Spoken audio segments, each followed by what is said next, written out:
One Syracuse defender unfortunately remains out with an injury, but another one is expected to make his return Thursday night against Pitt.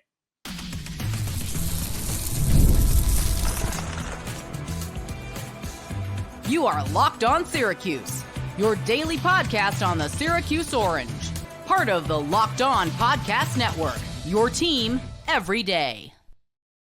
Hello, everyone, and welcome into Locked On Syracuse. I'm Jackson Holzer, and thank you for making us your first listen of every single day here on the Locked On Podcast Network, where it's your team every day, and we are free and available wherever you get your podcasts. And on today's show, one Syracuse defender, that is Marlowe Wax, remains out for the Pitt game on Thursday night, but Syracuse is expected to have true freshman Marcellus Barnes back in the lineup. Yes, this is not a drill. We thought he was going to come back for NC State. Unfortunately, that did not happen. But according to Fran Brown, Marcellus Barnes should play against Pitt on Thursday night. Plus, we'll go over the Syracuse offense, which by and large part remains the same, and provide an update on Zeed Haynes because finally, Fran Brown provided a statement regarding what's going on with Zeed Haynes. So we'll get to that later on in the podcast, so be sure to stick around, rather. Today's episode is brought to you by FanDuel. Place your first $5 bet, and you'll get started with $200 in bonus bets guaranteed. Visit FanDuel.com to get started. So Syracuse football takes on number 19 Pitt on Thursday night at 7:30. Arguably the biggest matchup in the ACC this week. Syracuse, if they win this one, they can honestly establish themselves as a contender in the conference. If they lose, well, not that the whole season is over, but you're probably looking at, winning 8 games and making a nice bowl game, right? This is a big game for Syracuse football. Now, unfortunately, we hoped that they would get all ACC linebacker Marlowe Wax back from injury this week. According to Fran Brown, it's not going to happen. Marlowe Wax will not play this Thursday night against Pitt. For context, Marlowe Wax has been out with a lower body injury since the second half of the season opener against Ohio. And after the game, if you recall, I believe it was the Monday after the game, Fran Brown said that it was a 6-week timetable for Marlowe Wax. And we were hoping that with the 6-week timetable, if that was followed to a T, that Wax would be back for this game against Pitt. Unfortunately, that is not the case. The good news, however, regarding Marlowe Wax is that he should be back for the Virginia Tech game next Saturday, according to Fran Brown. So that's the good news. It should just be one more week without Marlowe Wax. I do also want to point out that I think it hurts Syracuse that they're playing on a Thursday night because, I don't know this for sure, but it wouldn't hurt if they were playing on Saturday to have Marlowe Wax at a couple extra days. So it hurts them for this week, but it does help for next week with Virginia Tech getting that extra few days. You see what I'm saying? Because it's kind of like another mini bye for Syracuse. They're not going to play, obviously, this weekend. They play on Thursday night. They're off for the rest of the weekend. Then they play on Saturday against Virginia Tech. So it should help Marlowe in that regard for returning, but it probably hurt for this week that they're playing on Thursday. I don't know that for sure, but it's just food for thought, right? So with Marlowe Wax not in the lineup once again for Syracuse, he has not played since the season opener. Obviously a tough loss. They're still 5-1 without him. What is the defense going to look like? Well, it's the same defensive lineup on the depth chart since the Holy Cross game. Before the Holy Cross game, there were massive lineup changes, which I documented on the podcast. You can go check it out after this one if you want more specifics behind it. But it's largely the same as what it was against Holy Cross, okay? Derek McDonald is going to be the starting middle linebacker for Syracuse football. He took over as the starting middle linebacker for the Holy Cross game. Before that, Derek McDonald was the starting weak side linebacker. They had James Hurd fill in as the middle linebacker, but they made the switch for Holy Cross. James Hurd is now the backup at middle linebacker, and they slightly changed Derek McDonald's position from weak side linebacker to overall middle linebacker. And since the switch, he's averaged about 7 tackles per game. He's been pretty solid at the position. Now, He will have his occasional missed tackle here or there. It happens. But at the end of the day, I think Derek McDonald has done a fine job as a middle linebacker for Syracuse football. He's graded out pretty nicely on Pro Football Focus since the switch. With that being said, who's your weak side linebacker? Well, since Holy Cross, and it remains the same for this game against Pitt, it's Justin Barron. Justin Barron made the switch from safety. He was an all-conference safety last season with one hand for almost half the year. For whatever reason, it just wasn't clicking the first few games of the season. I don't know what it was. But he has looked much better as a linebacker since the Holy Cross game. So that's good news for us, right? Devin Grant, for what it's worth, he is going to still be he's going to be the rover, right? He's taking over for Justin Barron's normal position as the rover. So the rover is the third safety on the field. That's where Devin Grant will be. This is really important now. Let's talk about Fadil Diggs, because it's not a change in the Syracuse lineup per se. If you look at the depth chart, Fadil Diggs is still listed as a starting defensive end. But as I have been saying on the podcast these past few episodes, Fadil Diggs is going to have to once again be a lot more than just a defensive end against Pitt. He's also going to have to be a linebacker. He's going to have to be a quarterback spy. It really hurts not to have Marlowe Wax for this game in particular, because you're going up against a quarterback in Eli Holstein who not only can beat you with his arm, he can beat you with his legs. This is probably the best quarterback that Syracuse has faced so far this season. Now, Pat Narduzzi for Pitt said the same thing about Kyle McCord, that it's the best quarterback that Pitt has played in quite a while. These are two high-powered quarterbacks. They're going to need to rush the passer. And Fadil Diggs can't just pin his ears back the entire time at defensive end. He's going to also have to be a quarterback spy and play a little bit of linebacker as well. It worked for the Georgia Tech game, obviously. He did that. He's done that ever since the Marlowe Wax injury. It's nothing new. You just would have... When they get Marlowe Wax back, as I have said, that is when we can see Fadil Diggs focus mostly on being a defensive end and rushing the passer. But for this game against Eli Holstein, that will not be the case in all likelihood. He's going to have to be a defensive end, quarterback spy, and be a linebacker for this defense without Marlowe Wax.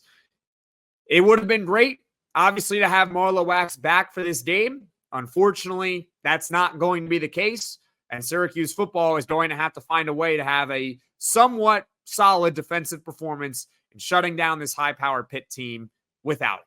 They're going to have to do it. Every team has injuries. It sucks. We were hoping that we would have Marlowe Wax back for this game. That's not going to happen, though. We'll see how this Syracuse defense responds on Thursday night on the road against Pitt. So that's a little bit of a negative start with, unfortunately, Marlowe Wax not being back. But I promise you, there's some good news coming up, because Syracuse football is getting back a starting corner for the Pitt game.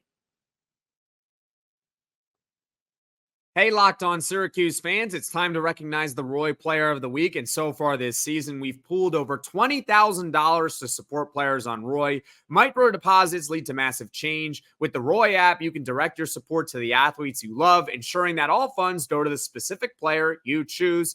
Unlike collectives, you know exactly where your support is going, and you even receive exclusive content like personal videos and updates after the season. The best part is it's risk-free. If the athlete transfers or doesn't deliver the content, you get your money back. And this week, Syracuse football was on bye, but I believe the previous week I gave the award for Player of the Week to Kyle McCord for over 300 yards. Once again, 2 touchdowns and no interceptions. So let's show Kyle McCord some more love and keep him connected to Syracuse. Remember, pay today, celebrate tomorrow. Your support sets your team up for success. Plus, don't miss out on Roy's exciting giveaway. Win 2 tickets to a game in November. Just download Roy, create an account, enter referral code Locked On, and you're entered. Already on Roy, any contribution to an athlete's campaign also gets you entered automatically. No purchase necessary, void where prohibited. Download Roy now and join the NIL game with no subscriptions and no fees. And be sure to check us out on Instagram, Facebook, and X at Roy_return_on_you for more info. Roy, support the players, change the game.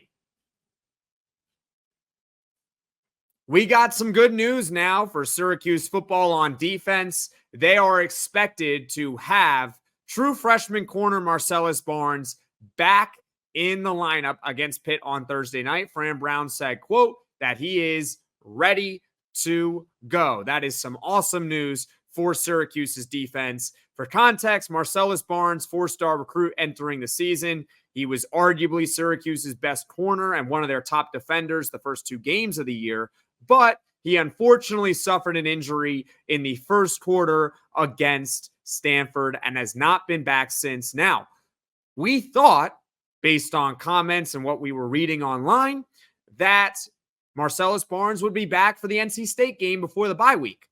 And Barnes went through pregame warmups, but unfortunately, he did not dress for the game, as I guess he wasn't deemed ready to play at that point. It happens. Thought he would be back. He was not, but Fran Brown did say, quote, he's ready to go for this game against Pitt. So don't come at me if he doesn't play. I think he's going to play, though, based on what Fran Brown did say to the media on Monday. Barnes is listed as a starting corner. Brown did say that he's going to have to compete for the role, but he's listed as a starting corner on the depth chart. Honestly, if he's healthy, fully healthy, ready to go, he's going to start. All right. Marcellus Barnes, arguably, once again, one of the best corners on the team prior to the injury. He was one of Syracuse's highest rated defenders, according to Pro Football Focus. And we saw that this coaching staff does trust Marcellus Barnes. It was evident in the Stanford game before he got hurt. Reason why we know this, remember Alec Iomanor, that talented wide receiver on Stanford who we talked all week about heading into that game, how he can beat you, and ultimately he did beat Syracuse, remember? Well, if you recall, in the very beginning stages of that game, the very beginning, think of like the first couple of drives, right? Before Iomanor caught a touchdown, before the 4th and 9 play that I hate talking about, there was one corner on Syracuse that was traveling with Iomanor at all times before he got hurt. And that corner was Marcellus Barnes. They trust him. They trust Marcellus Barnes at a very young age to be a productive corner for Syracuse against some of the top receivers in the conference. They do. Unfortunately, he got knocked out of the game, and that was before Iomanor caught a touchdown. That was before the 4th and 9 play. So it hurt Syracuse that he wasn't in the game. If he's in the game, you can make an argument they beat Stanford. Right? You can make that argument, but again, injuries happen. You got to step up. Unfortunately, in that case, they did not. As far as for Pitt is concerned, because that's really the game that matters now, Pitt and getting Marcellus Barnes back, here's what's good.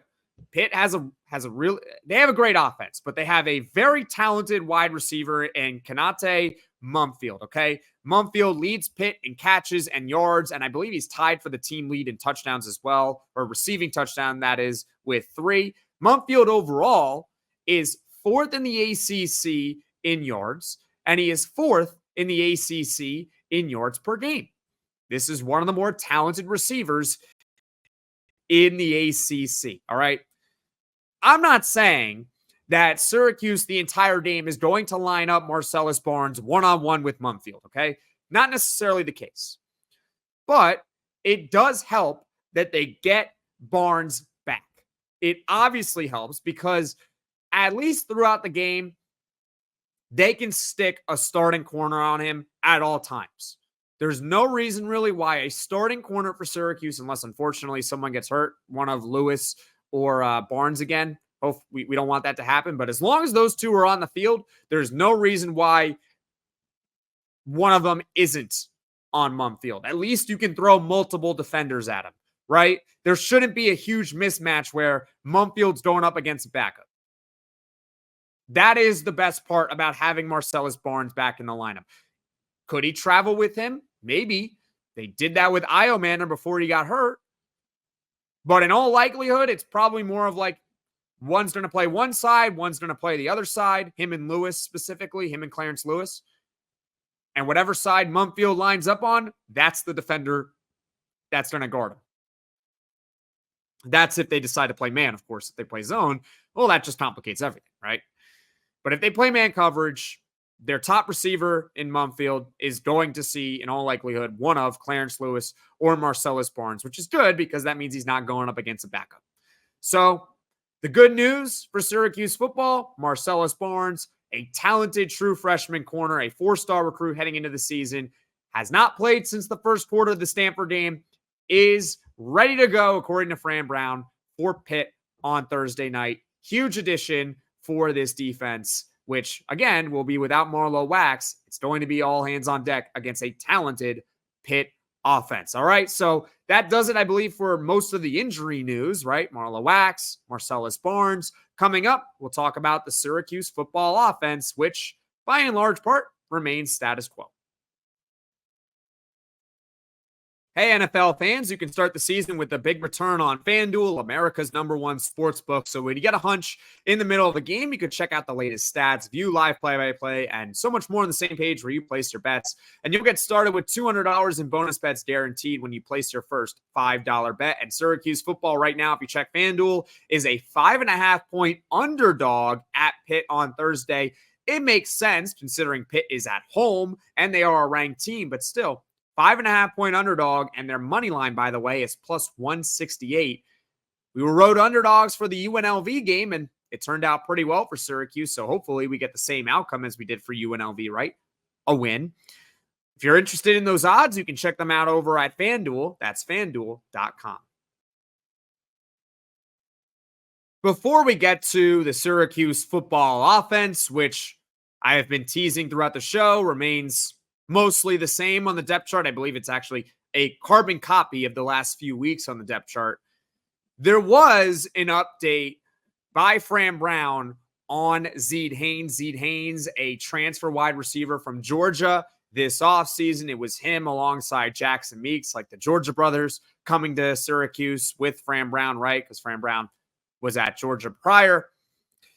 We have an update on him. Now, for context, Zeed Haynes played the first 2 games of the season. Didn't seem like anything was wrong. Played the first 2 games, was relatively productive in those 2.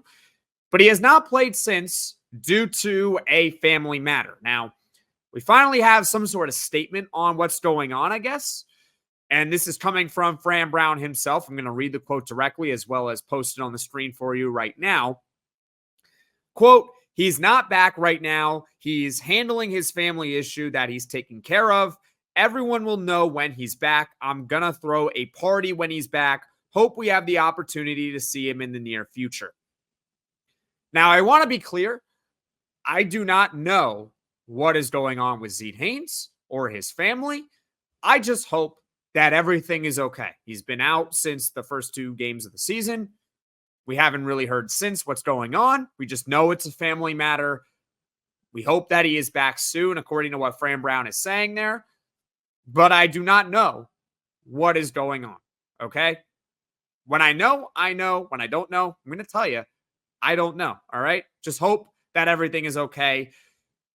I know a lot of people, I've seen this question quite a bit on surfing through Twitter and everything, if there could be a possible redshirt year for Zeed Haynes. And he's only played 2 games this season, and you're allowed 4 games before a redshirt. So it makes sense to ask the question, right? It's a valid question to ask. Could he potentially redshirt? The way I understand it is that you only get 1 redshirt year, and Zeed Haynes redshirted last season at Georgia. So technically entering this season for Syracuse, he was a redshirt freshman.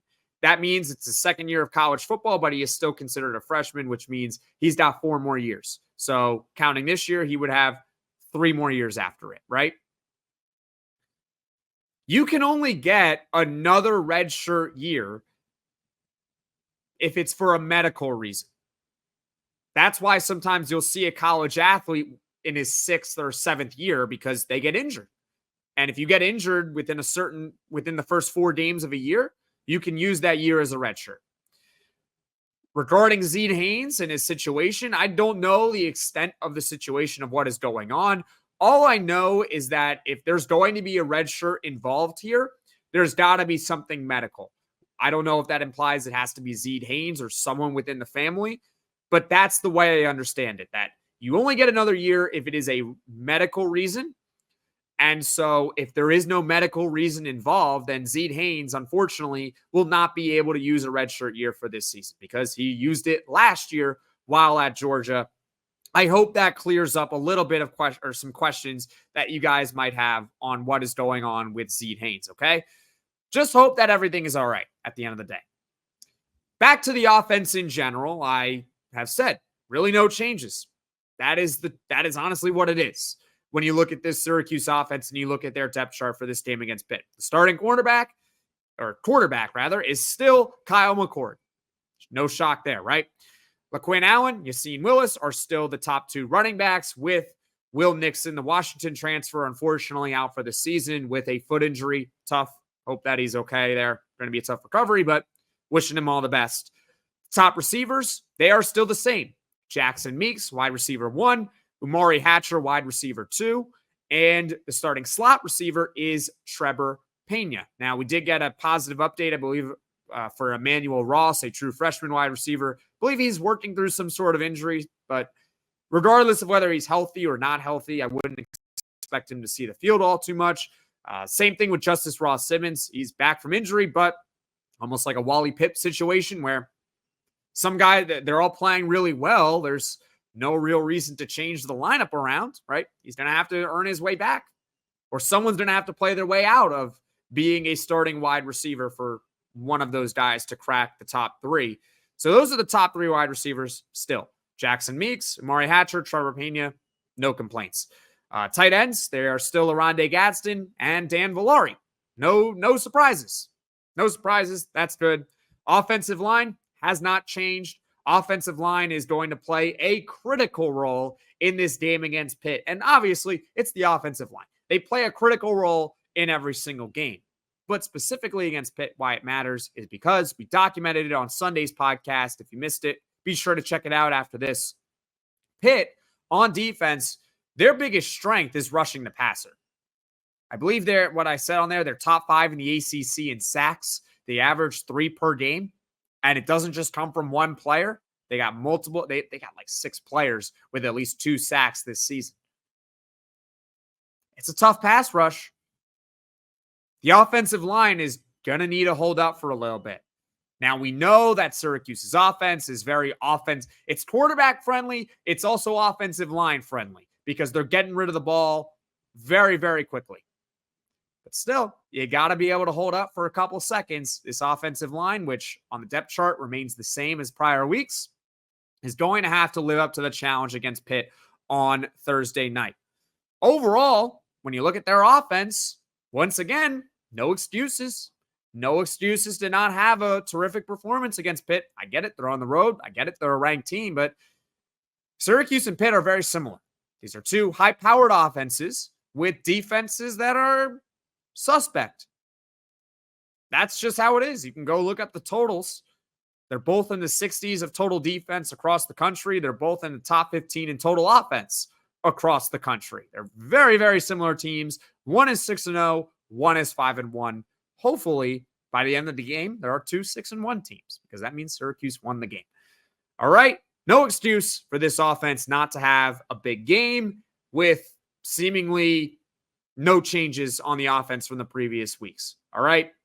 Now, thank you for making Locked On Syracuse your first listen today. And for your second listen, you can check out the Locked On ACC podcast. Alex Dono and Kenton Gibbs, they keep it real and bring you the truth about where your favorite ACC team stands within the conference. And I imagine that if Syracuse beats Pitt, they are definitely going to move up their power rankings. But for now, you can just find Locked On ACC on YouTube or wherever you get your podcasts. And folks, thank you all so much for watching. Thank you all so much for listening. If you like this video, click that like button. And if you really liked it, subscribe to the channel, turn on those notifications so you know right away when I am dropping the next podcast. And everyone, take care.